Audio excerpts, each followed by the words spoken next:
संविधान बना, आजादी मिली।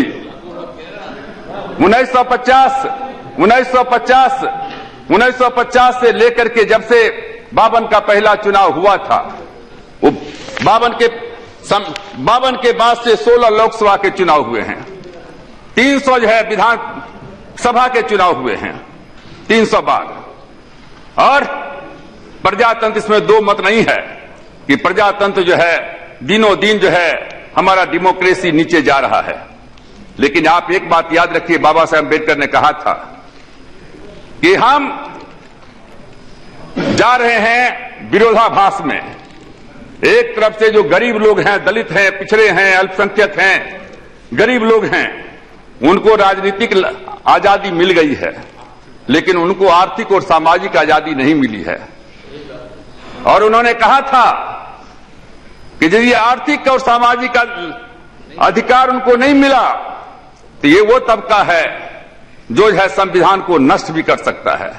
आज क्या हो रहा है? नक्सलाइट कौन है? इसी परिवार के हैं। वो गरीब नक्सलाइट, आदिवासी, जमीन उसका, उसके जमीन के नीचे कोयला का खान, अबरख का खान, सब कुछ उसका। और जब खान निकलता है उसको भगा दिया जाता है देसी विदेशी कंपनी का। और उसके बाद जो है, अब उसमें हम उतना नहीं जाएंगे, और उसको जाकर के सीधे पकड़ लेता है, आ जाता है, कहता कि देखो तुम्हारा जमीन था और तुमको क्या कहते हैं कि आज ये हालत हो गई है। सीधे उससे क्या कहते हैं कि वो जो है उसमें फंस जाता है। जमीन के अंदर में गर्म पदार्थ हैं सर, गर्म पदार्थ को धीरे धीरे बाहर निकलने का मौका मिलता है तो ज्वालामुखी नहीं फूटता है, लेकिन यदि दबा करके रखने की कोशिश किया गया तो ज्वालामुखी फूटता है। और जब ज्वालामुखी फूटता है तो अंग्रेजी में एक कहावत है कि that is down its fear no fall, जो सबसे नीचे है उसको गिरने का भय नहीं होता है। इसलिए हम आपसे कहना चाहेंगे, सरकार से भी कहना चाहेंगे कि सर आप एक आंख में करुणा रखिए लेकिन दूसरे आंख में ज्वाला रखिए। गरीब के प्रति ये एक तरफ में अमीरी का कैलाश, दूसरी तरफ में गरीबी का पताल। जब तक अमीरी का कैलाश टूटेगा नहीं तब तक गरीबी का पताल भरेगा कैसे? और इसको कैसे करना है, ये आपके ऊपर में दायित्व है, ये आपके ऊपर में दायित्व है। सोनिया जी ने कहा कि संविधान जो है, संविधान एक जो है दर्पण है। अच्छे आदमी के साथ में जाता है तो संविधान का अच्छा काम होता है, अच्छा संविधान भी गलत आदमी के हाथ में चला जाता है तो गलत काम होता है। वो अम्बेडकर जी को कोट करने का, अम्बेडकर जी को, ठीक है, अम्बेडकर को मैं इनसे सहमत हूं, इनसे मैं सहमत हूं। और मैंने उसका वो रूप देखा है इमरजेंसी में। हम लोग 19 महीना इमरजेंसी में जेल में रहे थे। यही संविधान था जिस संविधान के तहत हम लोगों को जेल में भी बंद करवाया गया था। तो ठीक आपने कहा है, इसलिए मैंने पहले ही कहा कि नेता, नीति, नियत, ये संविधान का प्रियम्बुल पढ़िए। 10 है इसकी आत्मा है। पहला है सॉवरेनिटी, दूसरा है सोशल रिपब्लिक, तीसरा है democracy, secularism, justice, individual rights, equality, fraternity, dignity of individuals, unity and integrity. ये है हमारा 10 क्या कहते हैं कि हमारा जो है ये बिंदु है, 10 क्या कहते हैं कि हमारी आत्मा है। अब नियत की बात है। अब हमारे जैसा लोग, अभी हमारे साथी कह रहे थे रिजर्वेशन की बात कर रहे थे, ठीक कह रहे थे, सीपीएम के साथी ठीक कह रहे थे। अब प्रमोशन में रिजर्वेशन का मामला है सर। हमारा एक न्यायपालिका है, हम सदन में हैं, मंडल कमीशन हमारे हम थे उस समय में कल्याण मंत्री थे। हमारे पास में 6 विभाग था। आज जो 6 विभाग है, अनुसूचित जाति था, अनुसूचित जनजाति था, पिछड़ी जाति था, अल्पसंख्यक था, महिला था, और क्या कहते हैं कि वेलफेयर, चाइल्ड एंड वेलफेयर था। ये सब हमारे पास में थे। हमने महिला कमीशन को उसी समय हमने दिया था संवैधानिक दर्जा, अनुसूचित जाति जनजाति का उसी समय में दिया था संवैधानिक दर्जा। प्रिवेंशन ऑफ एट्रोसिटीज एक्ट उसी समय में हमने क्या कहते हैं कि लागू करने का काम किया था। और उसी समय में मंडल कमीशन, हाँ पीपी सिंह प्रधानमंत्री थे, और मंडल कमीशन लागू करने का काम किया गया। जब मंडल कमीशन लागू हुआ तो मंडल कमीशन के खिलाफ में लोग सुप्रीम कोर्ट में चले गए। सुप्रीम कोर्ट ने किसी ने हम देखिए, मैं आ रहा हूं कौन, देखिए मैं बतलाता हूं। आप देखिए, फिर आप पॉलिटिक्स में मत घुसाइए ना। नहीं, हमारा कोई भाषण पॉलिटिकल नहीं है। मंडल जब लागू किया तो मामला सुप्रीम कोर्ट में गया। सुप्रीम कोर्ट ने कहा कि प्रमोशन में रिजर्वेशन जो है, मंडल तो ठीक है। और मैं कहना चाहूंगा कि मंडल कमीशन की जब हम लड़ाई लड़ रहे थे तो सिर्फ रामविलास पासवान ही नहीं लड़ रहे थे। उस समय में यहां मधु दंडवते भी थे, चंद्रजीत यादव भी थे, हरिकेश बहादुर भी थे। देखिए, ये देश जो है, देश में सिर्फ राम अवधेश भी थे। तो इसलिए हाँ, आप भी जो हम सबका नाम जोड़ लीजिए ना। मैं कहना चाहता हूं कि इस देश में अर्जुन को शरद जी भी थे, ठीक है। अरे शरद जी, लालू जी उस समय चीफ मिनिस्टर हो गए थे वहां। हम पार्लियामेंट की बात कर रहे हैं ना। तो इसलिए अच्छा, बिहार के बारे में बात बोलिए भाई, क्यों कहा जाता है? अच्छा, जयप्रकाश जी जिनका नाम जोड़े हैं, सबका नाम जोड़ लीजिए। कहें जिनका, सबको जोड़ लीजिए, जयप्रकाश जी का भी जोड़ लीजिए। तो मैं कहना ये देखिए, मैं ये कहना चाहता हूं कि इस देश में कभी जब हम जाति के खिलाफ में बैकवर्ड फॉरवर्ड करते हैं, तो इस बात को भी मानना चाहिए कि इस देश में हर जाति के लोगों ने जाति व्यवस्था के खिलाफ में लड़ने का काम किया। गांधी जी वैश्य थे, भगवान बुद्ध क्षत्रिय थे, राजा थे, लेकिन बाबा साहब अम्बेडकर ने कहा कि भगवान बुद्ध को अपना नेता मानने का काम किया। दयानंद सरस्वती ब्राह्मण थे, लेकिन दयानंद सरस्वती ने जब पाखंडवाद के खिलाफ में लड़ने का काम किया तो दयानंद सरस्वती को भी जहर देने का काम ब्राह्मण नहीं किया था। विवेकानंद कायस्थ थे, लेकिन विवेकानंद ने कहा, अरे ऊंची जाति के लोगों, अपने अधिकार को इन शूद्रों के हाथ में सौंप दो, नहीं तो जब उठेगा तो एक फूंक से तुम्हारी सारी ताकत को उठा करके रख देगा। इसलिए हम सबका इस देश में जो है, भारत एक बगीचा है। इस बगीचा में हर तरह के फूल हैं। हिंदू भी हैं, मुसलमान भी हैं, सिख भी हैं, ईसाई भी हैं, दलित भी हैं, ब्राह्मण भी हैं। और जो बगीचा का जो हम चाहते हैं, हमारी सरकार चाहती है कि हमारे बगीचा में कोई फूल मुरझाने नहीं पावे, हर कली को खिलने का मौका मिले, हर फूल को मुस्कुराने का मौका मिले।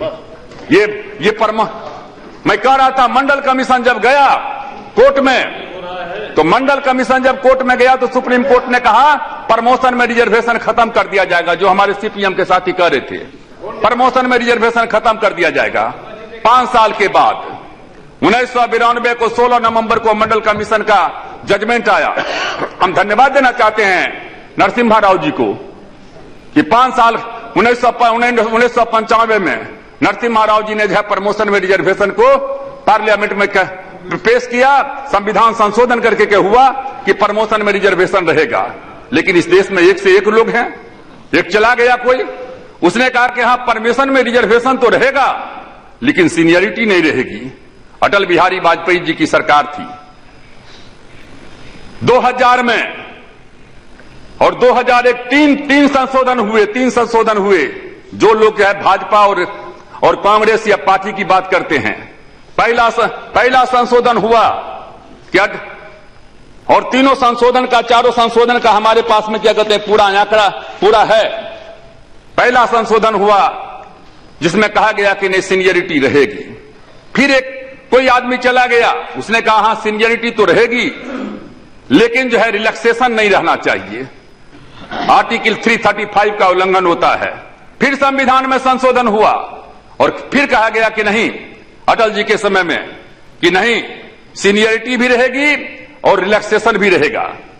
फिर उसके बाद कहा कि रिलैक्सेशन तो रहेगा लेकिन सुप्रीम कोर्ट ने कहा कि 50% से ज्यादा रिजर्वेशन नहीं होगा, 50% ज्यादा नहीं होगा। फिर संविधान में संशोधन हुआ 2001 में अटल जी के समय में, और उसमें कहा गया कि नहीं, जहां 50% से ज्यादा हम वायलेशन नहीं करेंगे, लेकिन हम नहीं हम 50% से ज्यादा का ऊपर में नहीं जाएंगे, लेकिन स्पेशल रिक्रूटमेंट चलाने का हमको अधिकार रहेगा कि यदि शेड्यूल कास्ट, शेड्यूल ट्राइब्स का, बैकवर्ड क्लासेस का कोटा पूरा नहीं हुआ है और 50% तक हम जाते हैं और उससे पूरा नहीं होने वाला है, तो हम अलग से रिक्रूटमेंट कर सकते हैं।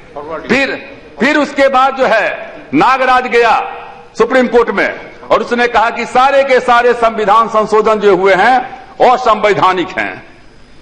सुप्रीम कोर्ट ने कहा कि नहीं, असंवैधानिक तो ये नहीं है, असंवैधानिक नहीं है, वैधानिक है, लेकिन कहा क्रीमी लेयर नहीं रहेगा।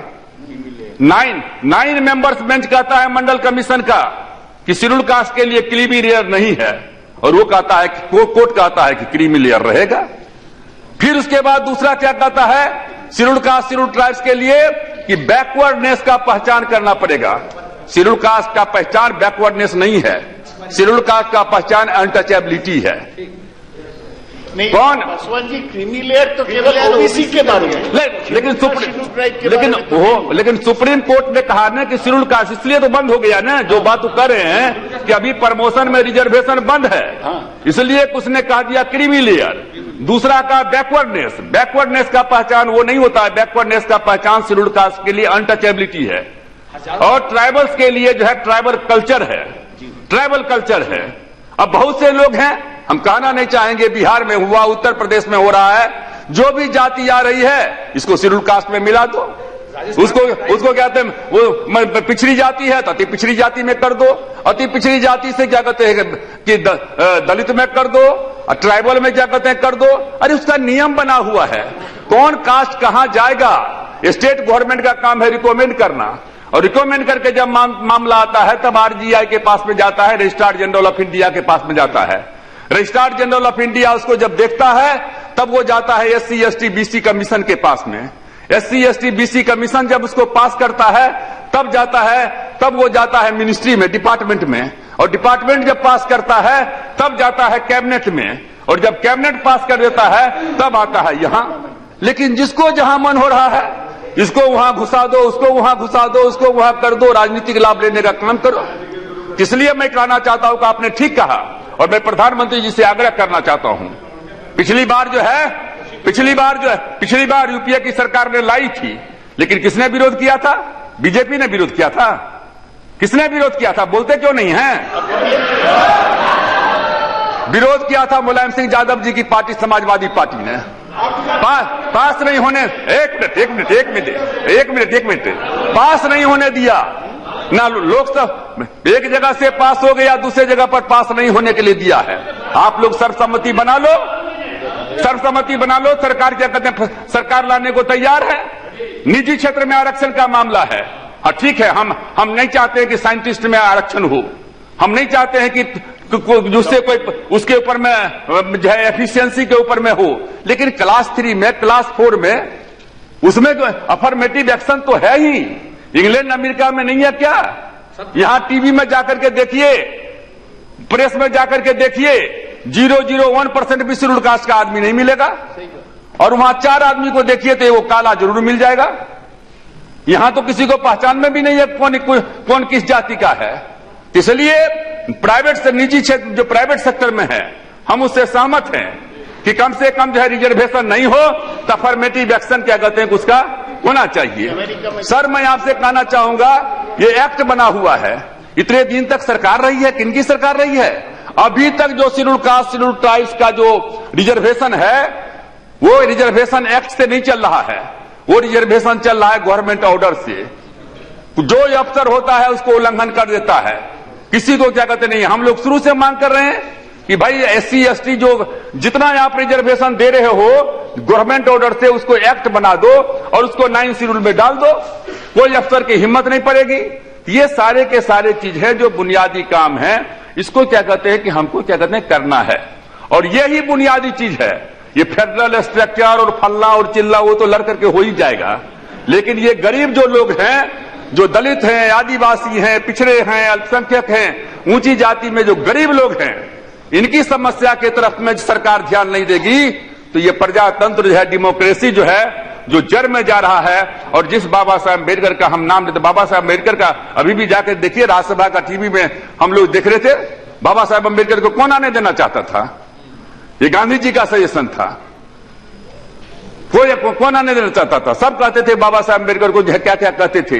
इसलिए यदि हम बाबा साहब अम्बेडकर के प्रति सच्ची श्रद्धांजलि अर्पित करना चाहते हैं और संविधान दिवस के अवसर पर हम संविधान को मजबूत करने की बात करना चाहते हैं, तो जो गरीब का राज, पावर टू द पुअर, गरीब का राज कैसे हो, और उसके बाद जो है ये जो सामाजिक सोशल इविल्स है उसको कैसे हम क्या कहते हैं खत्म कर सकें, इसके ऊपर में हमको गंभीरता से विचार करना पड़ेगा। हम आगे बढ़े हैं, लेकिन आगे बढ़ने का यदि 5 फीट 7, यदि आदमी का उम्र 25 साल का हो और 3 फीट का हो तो निश्चित रूप से पैदा लिया था उससे बड़ा हुआ है, लेकिन जितना होना चाहिए था उतना नहीं हो पाया है।